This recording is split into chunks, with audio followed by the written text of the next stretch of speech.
ఆంధ్రప్రదేశ్ తెలంగాణ కాదు, భారతదేశంలో ఉన్న ప్రతి రైతుకి నరేంద్ర మోడీ కొత్త సంవత్సర తీపి కబురు చెప్పారు. వస్తాం గతంలో ఏ ప్రధానమంత్రి కానీ ఏ భారతదేశ ప్రభుత్వం కానీ నేరుగా సాధారణ ప్రజలకి, రైతులకి, లేకపోతే ప్రజలకి ఇచ్చినటువంటి దాఖలాలు ఫస్ట్ టైం ఈ ప్రభుత్వం అది చేస్తోంది. అందులో భాగంగా రైతులకి ఏడాదికి 6,000 పెట్టుబడి సాయం కింద ఇస్తున్నారు. అది 3 రౌండ్లు 6,000 చొప్పున వేస్తూ వస్తున్నారు.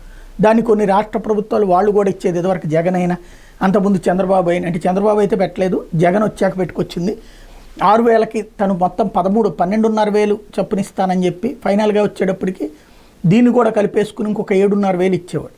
అది పక్కన పెడితే బాబు సర్కార్ 20,000 ఇస్తానని చెప్పి ఇంతకుముందు హామీ ఇచ్చింది. ఆ సూపర్ 6లో అది పక్కన పెట్టేశారు. ఇప్పుడు కేంద్ర ప్రభుత్వమే ఏకంగా 10,000 రూపాయలు ఇవ్వబోతోంది. నరేంద్ర మోడీ ఈ విషయాన్ని అధికారికంగా ప్రకటించారు. వాస్తవంగా మొన్ననే మనం మాట్లాడుకున్నాం, 12,000 రూపాయలు ఇవ్వడానికి ప్రతిపాదనలు సిద్ధమవుతున్నాయి అన్నటువంటి చర్చ నడుస్తుందని. అయితే నరేంద్ర మోడీ అధికారికంగా ట్విట్టర్ ఎక్స్ ద్వారా మెన్షన్ చేసుకొచ్చినటువంటిది 10,000 రూపాయలు ఇవ్వబోతున్నానని చెప్పేసి ఈ ఏడాది నుంచి అమల్లోకి వస్తుందని. ఇప్పటికే ఫస్ట్ క్వార్టర్ 2,000 రూపాయలు విడుదలవుతుంది అనుకుంటే ఇప్పుడు 10,000 అంటే మేబీ 4,000 ఒకసారి, 3,000 2 సార్లు చొప్పున రిలీజ్ చేస్తారనుకుంటా.